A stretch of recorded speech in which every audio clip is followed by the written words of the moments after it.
Éric Allégret, bonjour. Nous sommes chez vous, ici, dans votre domaine, à Gabiou, une truffière. Alors, qu'est une truffière, ici en Dordogne? Donc, ce sont des arbres porteurs du champignon, la truffe. Et dans cette truffière, en fait, il y a des essences d'arbres tout à fait différentes. On a des chênes, des charmes, des tilleuls, du cèdre. On a même du pin noir d'Autriche. Et la particularité de ces arbres, donc, c'est de produire de la truffe. Est-ce que c'est un phénomène naturel ou est-ce qu'on est obligé de l'aider un petit peu, d'une certaine manière, peut-être, je ne sais pas si le terme est exact, de l'ensemencer? Oui, alors effectivement, on aide un petit peu, c'est-à-dire qu'en fait, on accroît les possibilités naturelles parce que des spores de truffes, il y en a en sol. Et ce qu'on fait simplement, c'est qu'on plante des arbres qui sont déjà porteurs du champignon. Donc à partir de là, on multiplie les possibilités d'avoir de la truffe. Et en fait, bon, ce ne sont pas des truffières dites naturelles ou spontanées, mais on a juste un petit peu aidé la nature. Combien de temps faut-il pour ramasser une truffe? Alors c'est très très variable. J'ai des arbres qui ont produit au bout de 5 ans, mais en majorité c'est pas le cas. Et ça peut être 7 ans, 8 ans, 9 ans, 10 ans. J'ai des copains chez qui des chênes pubescents sont déclarés à 25 ans. Donc il faut être patient. La patience, mais également il en faut beaucoup pour la gourmandise, parce que la truffe noire, on l'appelle également le diamant noir. C'est une des caractéristiques gourmandes, voire gastronomiques, produit du terroir ici en Dordogne. La Dordogne la Dordogne est-elle l'un des départements ou l'une des régions les plus importantes en production de truffes sur le territoire français? Non, c'est pas la zone la plus importante. On produit plus de truffes dans le sud-est de la France, mais ça reste une zone de production traditionnelle avec le Lot. Et après, bon, il y a tout le sud-est de la France, le Var, le Vaucluse, la Drôme, etc. Mais on reste quand même parmi des producteurs conséquents. Et ils se plantent actuellement en Dordogne autour de 120 hectares par an tous les ans depuis quelques années. Donc petit à petit, la production va augmenter.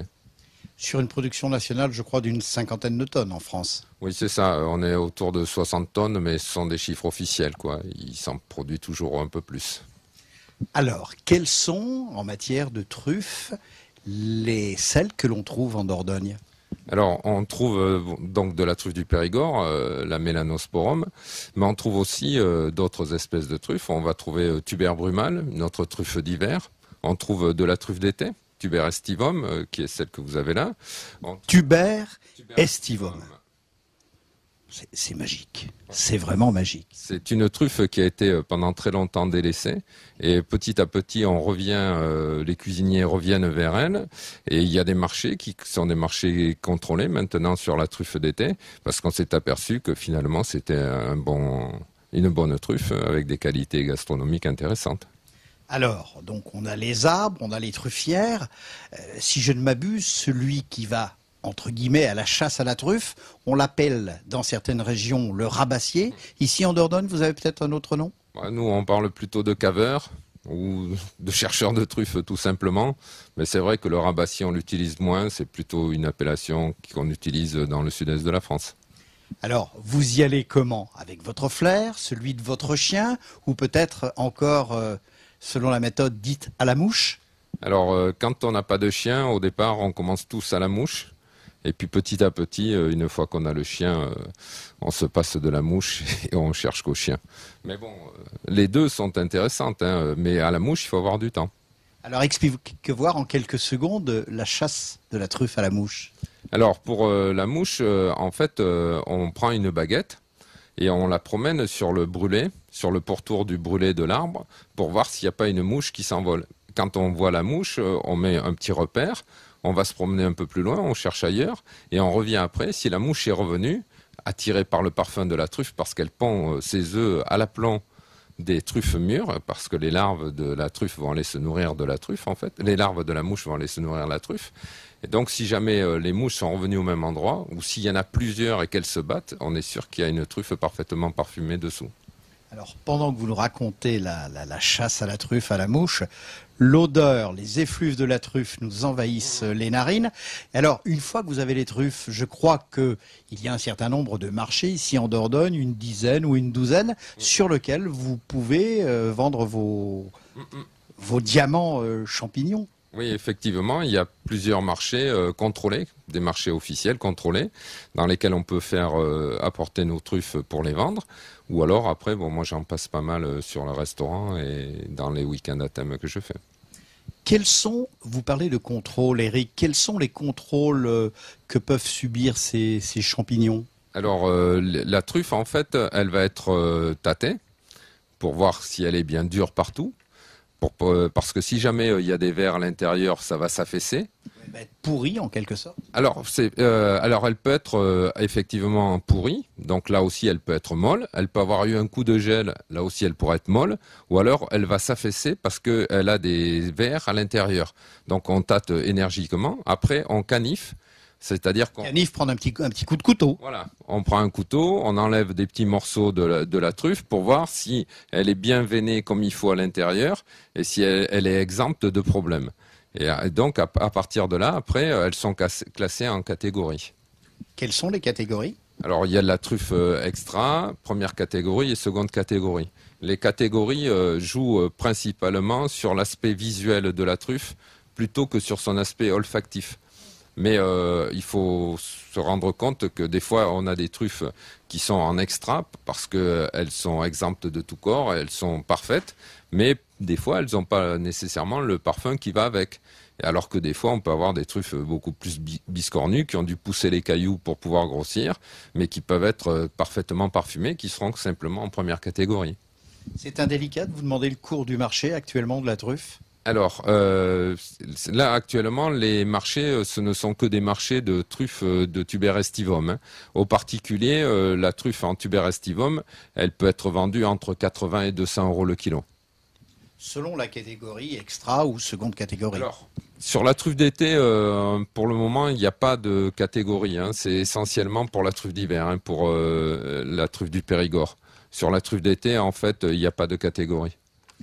Alors, Eric, juste pour nous faire un petit peu saliver, hein, maintenant qu'on a l'odeur, donnez-nous une recette. Je crois que la recette de l'omelette à la truffe, c'est quand même la plus traditionnelle et la plus simple. Alors, je vais être un peu dur avec vous. Il faut éviter les omelettes, plutôt une brouillade ou un œuf au plat, parce que le problème de l'omelette, c'est qu'on la fait cuire à feu vif. Et le feu vif va tuer les arômes d'une grande partie de l'omelette. Donc si vous voulez manger un plat traditionnel qui sera... Alors la recette de la brouillade. Donc Eh ben, une vraie brouillade, il faut la faire au bain-marie. Et donc ça prend beaucoup plus de temps et il faut tourner pendant très longtemps. Mais en même temps, au niveau des arômes, ce qui est restitué, c'est autre chose. Où ça marche très très bien en œuf au plat parce que la caractéristique de la truffe, c'est de diffuser dans les œufs. La coquille de l'œuf est poreuse, donc on met ses œufs à l'avance dans une boîte hermétique. à l'avance, une semaine, 2 semaines? Non, non. Peut-être pas, parce que l'œuf... 3-4 jours, ça suffit. Hein, 3-4 jours, mais moi, des fois, j'en ai jusqu'à une semaine avec des œufs. Et le propre donc de l'œuf, la coquille poreuse, c'est que le parfum de la truffe va se retrouver dans le jaune, là où il y a les corps gras, les lipides, parce que c'est les corps gras qui fixent les arômes de la truffe. Comme dans le chocolat. Voilà, comme pour le chocolat. Et donc, l'avantage, c'est qu'on va avoir des arômes parfaitement bien prononcés dans le jaune et moins dans le blanc. Donc, en œuf au plat, c'est très, très agréable. Une autre recette avec l'œuf, peut-être? Oui, on peut aussi essayer en œuf à la coque. Ça marche très, très bien parce que c'est pareil. Comme le jaune, il cuit pas, vous avez tous les arômes dans le jaune et c'est très, très agréable. Le mot de la fin, avec quel type de vin conseillez-vous votre brouillade aux truffes?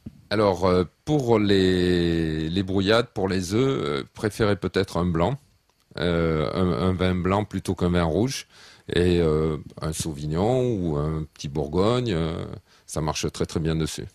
Et puis comme la truffe, c'est un produit qualitatif, dites-nous quelles sont les contraintes que vous imposez à vous-même, je crois des contraintes européennes, sur la qualité de ces champignons.